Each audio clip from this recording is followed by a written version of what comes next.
बच्चों से हमने बात किया है। यहाँ पे भी एक मैम है, वो भी बच्चों को पढ़ा रही हैं। ये भी मैम है, ये भी बच्चों को पढ़ा रही हैं। क्या नाम है आपका? अर्चना प्रजापति। क्या पढ़ा रही है बच्चों को? यहाँ पे वही बेसिक चल रहा है, एग्जाम इन लोग का नजदीक आ गया तो फिर कॉपी कंप्लीट करवाया जा रहा है। इनसे मेरी बात पहले हुई थी, इनसे मेरी बात पहले भी एक बार हो चुकी है। और ये और इनके भाई दोनों लोग मिल करके पिछड़े इलाके में शिक्षा की ज्योति जगा रहे हैं, जला रहे हैं, क्योंकि पिछड़े इलाके का भी बच्चा उस मुकाम पे पहुंचे जो किसान परिवार का बच्चा है। और मेरे क्या ये विद्यालय के प्रबंधक हैं, और प्रबंधक से अब जानने की जरूरत है कि हकीकत क्या है, सच्चाई क्या है, क्यों आपके पास लोग नोटिस भिजवा रहे हैं। और लोगों का ये मानना है कि यहाँ पे बच्चों के भविष्य के साथ खिलवाड़ किया जा रहा है। पहले तो सुपरिचय आपका। मेरा नाम अनिल कुमार प्रजापति है जी। अति पिछड़ा एकीकरण महाअभियान का मैं संस्थापक हूं और ये संस्था नीति आयोग भारत सरकार से पंजीकृत है। उसी के अंतर्गत एडीवी इन्वेंशन एकेडमी का संचालन किया जा रहा है। मैं इसी पुतसर गांव का अस्थायी निवासी हूं। जी, प्रश्न ये है कि आप विद्यालय चला रहे हैं, परंतु विद्यालय का मानक क्या है, इसके जो नियम होते हैं वो नियम क्या है, पहले तो वो दर्शक जानना चाहते हैं। और आप यहाँ लोग नोटिस भेजते हैं, इस पे भी आपकी राय? नोटिस जो हमारे विद्यालय पर भिजवाया जा रहा है यह शिक्षा माफियाओं का भय है, खौफ है और उनका कुचक्र है।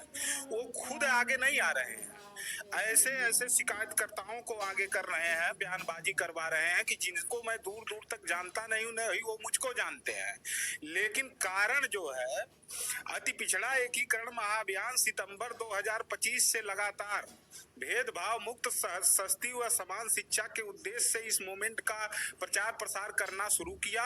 जो हमने पब्लिक में मुद्दा उठाया है, जो मनमानी लूट खसोट लोगों को शिक्षा के नाम पर की जाती रही है, चाहे वो री एडमिशन शुल्क हो, चाहे कॉपी किताब और ड्रेस के नाम पर मनमानी काला बाजारी हो, कमीशन खोरी हो, या छात्रवृत्ति हो गया, टीसी मार्कशीट हो गया, नकल कराई हो गया, इत्यादि तरीके से ग्रामीण क्षेत्र के गरीब जनता को जो लूट खसोट किया जा रहा था, उसके खिलाफ हमने एक जन जागरण मुहिम चला दिया, धरातल से लेकर के सोशल मीडिया तक। जब जनता जागरूक होने लगी कि नहीं, अनिल प्रजापति जो मूवमेंट चला रहे हैं वास्तव में ये जनहित में है, सबके हित में है, तो धीरे धीरे इसका समाज में और जनता में व्यापक असर जब दिखना शुरू हो गया, तो जो शिक्षा माफिया है, लूट खसोट करने वाले लोग हैं, वो बौखलाहट में अधिकारी कर्मचारी के मिली भगत से ये नोटिस बार बार भिजवा रहे हैं। हमने 6 अप्रैल 2026 को इस विद्यालय का उद्घाटन किया। उसके पहले ही 4 अप्रैल को एसडीआई स्वयं आए मना करने की विद्यालय मत चलाइए। उद्घाटन के दिन एसडीआई आकर के नोटिस दिए। 6 अप्रैल से 30 अप्रैल के बीच में 3 अवैध नोटिस हमको दी गई। हमको अवैध करार दिया जा रहा है जबकि हम वैध हैं। हमने इस विद्यालय को शासन प्रशासन, मुख्यमंत्री, प्रधानमंत्री, प्रमुख सचिव लेवल पर बराबर सब हम रिकॉर्ड रखे हैं। लेटर हम पत्र डाक से भेज करके या डीएम से मिल करके सबसे औपबंधिक मान्यता की जो प्रक्रिया है हम उसका ऑलरेडी नियमानुसार प्रत्यावेदन कर चुके हैं। और नियम से जो होता है यही कि जिसके पास जो वर्तमान में व्यवस्था रहती है उसी व्यवस्था के अनुरूप विद्यालय खोला जाता है। औपबंधिक मान्यता की प्रक्रिया जो आरटीई अधिनियम 2000 अंतर्गत है, 2009 के अंतर्गत, उसमें 3 साल का छूट मिल जाता है मानक पूर्ण करने का। लोग अनर्गल प्रलाप कर रहे हैं। इस विद्यालय के संचालन से लोगों में भय है कि कहीं जो जनता इस हकीकत को समझ जाएगी तो लूटपाट हमारा बंद हो जाएगा। इस नाते ये लोग साजिशन तमाशा कर रहे हैं, पेपरबाजी करवा रहे हैं, बयान दे रहे हैं, ज्ञापन दे रहे हैं इस विद्यालय को बदनाम करने के लिए, ताकि जनता, आज ये जो बच्चे आप देख रहे हैं, यहाँ इतने बच्चे इकट्ठे हो गए होते कि जिसकी परिकल्पना नहीं की जा सकती। लेकिन ये लोग अभी पब्लिक को गुमराह कर रहे हैं कि विद्यालय अवैध बंद है, जबकि वो खुद अवैध वो है। 5 तक की मान्यता लेकर के विद्यालय वो 20 साल से चला रहे हैं। और उसके बाद इंग्लिश मीडियम के नाम पर पढ़ाई करवाते हैं, टीसी मार्कशीट हिंदी मीडियम के नाम से देते हैं। तो ये उनका भ्रम है। और हम लोग ईमानदारी से शासन प्रशासन सरकार से लड़ रहे हैं और नियम से लड़ रहे हैं। हम वैध हैं। हम आवेदन 16 अप्रैल को दिए हैं डीएम को और से लेकर के मुख्यमंत्री प्रधानमंत्री तक। और उसके बाद औपबंधिक मान्यता का रिमाइंडर पत्र हमने 29 अप्रैल को दिया है। इस नाते उनका अनर्गल प्रलाप है, ऐसा कुछ नहीं है। रहा सवाल मानक का, तो मानक पूर्ण करने के लिए हमने ऑलरेडी डीएमएफ की पत्रावली दे दिया है, डीएम के पास उनसे रिक्वेस्ट किया है। हम मानक सारा पूरा करेंगे। और शिक्षकों की योग्यता की जो बात लोग सवाल उठा रहे हैं, बच्चे हमारे यूपीएससी की तैयारी कर रहे हैं। मैं माननीय पत्रकार महोदय आपसे पूछता हूं, आप मौके का ग्राउंड रिपोर्ट देख रहे हैं, क्या कुव्यवस्था है? क्या हम बच्चों का भविष्य खिलवाड़ कर रहे हैं? हमारे बच्चों की योग्यता, जो अपने आप को बहुत अच्छा टैलेंट बन करके घूमता है, वो हमारे बच्चों से आकर के अपनी योग्यता की तुलना कर ले। अभी योग्यता की बात हम क्लियर कर देंगे। और जो बीएड बीटीसी का मानक है शिक्षकों का, हमने उस तरह के शिक्षक भी बात कर रखे हैं, लेकिन ये लोग अभी विद्यालय वजूद में भी नहीं आया, तब तक ड्रामा शुरू कर दिए। जब बच्चों का एडमिशन मिलेगा, पर्याप्त व्यवस्था होगी, हम बीएड बीटीसी अध्यापक लाएंगे तो उनको वेतन हमको महीने में देना रहेगा। हम सारी व्यवस्था में लगे हैं, हम कहीं से वैध नहीं है।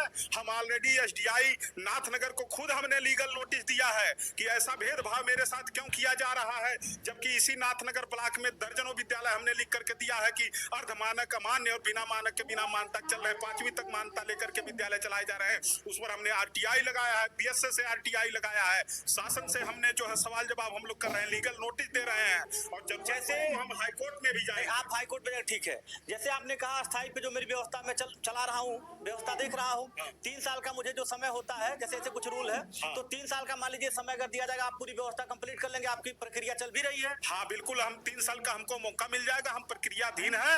और हम सारे मानक जो आरटीई अधिनियम के सारे मानक हैं, उसको हूबहू हम धरातल पर उतार करके एक नजीर कबीर की धरती से हम प्रस्तुत करेंगे, जिसकी आग पूरे देश में और प्रदेश में लगेगी कि आरटीई अधिनियम का पालन कैसे करवाया जाता है, वैधता और अवैधता का मतलब क्या होता है, योग्यता और अयोग्यता क्या होती है, बच्चों को पढ़ाया। और इन्हीं बच्चों को, जो बच्चे मेरे विद्यालय में पढ़ रहे हैं, 1 साल के अंदर इन बच्चों को वह जो है टैलेंट दूंगा कि लोग तुलना करेंगे कि किस तरह से अच्छी व्यवस्था इस पिछड़े इलाके में शिक्षा के नाम पर दी जा रही है। तो मतलब ये जो लोग नोटिस भिजवा रहे हैं, वो नोटिस आपको ना भिजवाएं। जैसे आपका विद्यालय चल रहा है, आप नियम से चल रहे हैं, नियम से काम कर रहे हैं, संविधान के तहत आप काम कर रहे हैं, तो आपको काम करने दिया जाए। अब 3 साल के बाद अगर आपकी प्रक्रिया नहीं कंप्लीट होती है, तो आपको सरकार या जो भी उसके रूल होते हैं, उसके खिलाफ आपके ऊपर कार्रवाई हो। हाँ बिल्कुल, मैं इस बात पर सहमत हूँ। संवैधानिक व्यवस्था का पालन करते हुए हम नियम संगत ढंग से इस विद्यालय का संचालन कर रहे हैं। ये विद्यालय बिल्कुल वैध है। हमको औपबंधिक मान्यता देते हुए शासन प्रशासन और सरकार 3 साल का मौका दे, हम मानक सब कुछ पूरा करके और हम एक व्यवस्था नजीर के रूप में यहाँ से स्थापित करेंगे। यदि 3 साल के भीतर हम सारे मानक नहीं पूरा करते हैं, तो जो भी कार्रवाई मेरे ऊपर होगी मैं उसको सहर्ष स्वीकार करता हूं। लेकिन ये अनैतिक, ये अन्याय, ये भेदभाव मेरे साथ नहीं होना चाहिए। ये बिल्कुल गलत है। आप लोगों से मेरा निवेदन है कि इस बात को ऊपर शासन प्रशासन तक पहुंचाने का कष्ट। जैसे आपने, मैं तो आकर के यहाँ देखा, आप तो गलत नहीं कर रहे हैं। मैंने ये देखा, बच्चों का आप पढ़ा, मैंने बच्चों से भी बात किया, तो आप तो गलत काम कर नहीं रहे हैं कि गलत कर रहे हैं आप? नहीं, बिल्कुल बिल्कुल नहीं गलत कर रहे हैं। कौन अगर गलत आप कर रहे हैं तो भी आप स्वीकार करें, सरकार आपको सजा दे। हाँ बिल्कुल, मैं इसके लिए तैयार हूँ। यदि मैं गलत हूँ, यदि मैं अवैध हूँ, तो सरकार मुझको सजा दे, शासन प्रशासन मुझको। लेकिन जब यदि मैं वैध हूँ, तो जो अवैध काम कर रहा है या मेरे साथ भेदभाव या इन बच्चों के साथ खिलवाड़ कर रहा है, उसके साथ भी कार्रवाई होनी चाहिए। मैंने लिखित में मांग किया है शासन प्रशासन, संत कबीर नगर से और सरकार से कि वैधता अवैधता की बिल्कुल जांच पूरे जिले में करवाई जाए और एकदम निष्पक्ष आरटीई अधिनियम को धरातल पर उतारा जाए, ताकि गरीब कमजोर आम जनमानस के बच्चे एकदम निष्पक्ष, सस्ती व समान शिक्षा, भेदभाव मुक्त शिक्षा प्राप्त कर सके। धन्यवाद। क्या नाम बताया आप? अनिल कुमार प्रजापति। देखिए, ये विद्यालय के प्रबंधक हैं, आप विद्यालय के प्रबंधक हैं और ये नियम से काम कर रहे हैं।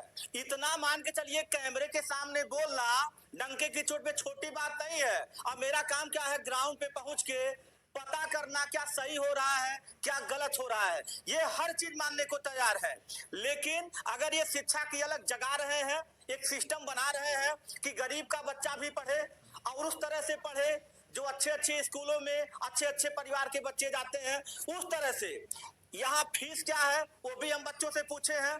और रही बात है, बच्चों से भी पूछे हैं, शिक्षक से भी पूछे हैं, और ये विद्यालय परिवार के प्रबंधक हैं।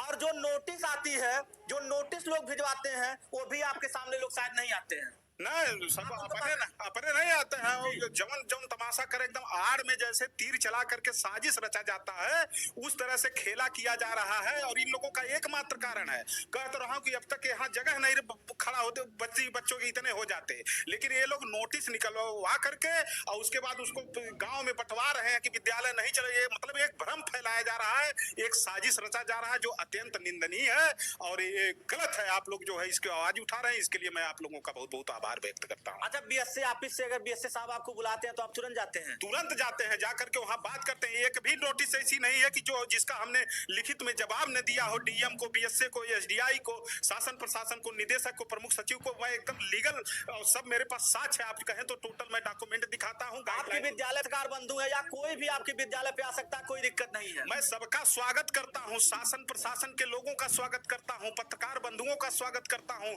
अधिकारी कर्मचारी का स्वागत करता हूँ कि आप लोग आओ और देखो हकीकत क्या है, र्यूमर क्या फैलाया जा रहा है, हकीकत क्या है, और निष्पक्ष शिक्षा की ज्योत हम कैसे जला सकते हैं, इस जन जागरण के लिए मैं बिल्कुल तत्पर हूँ।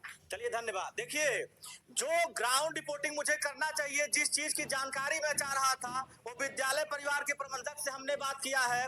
लेकिन अगर इस तरह से कोई संघर्ष करके उस मुकाम को हासिल करना चाह रहा है, जो पिछड़े इलाके के बच्चे हैं, किसान परिवार के बच्चे हैं, मतलब इसमें कोई भी पढ़े, सबका सम्मान है, लेकिन इस तरह से किसी के मनोबल को दबाया ना जाए। अब मेरा जो काम था यहाँ पे जानना, वो मैंने जान लिया है। अब आप लोग क्या सोचते हैं, या फिर शिक्षा विभाग के लोग क्या सोचते हैं, या फिर जो बगल के और भी लोग हैं जिनका विद्यालय चलता है, उनको क्या दिक्कत होती है या क्या परेशानी होती है, ये परेशानी नहीं होनी चाहिए। अब मेरा काम क्या है, सही चीज दिखाना। मैं सुधाकर त्रिपाठी।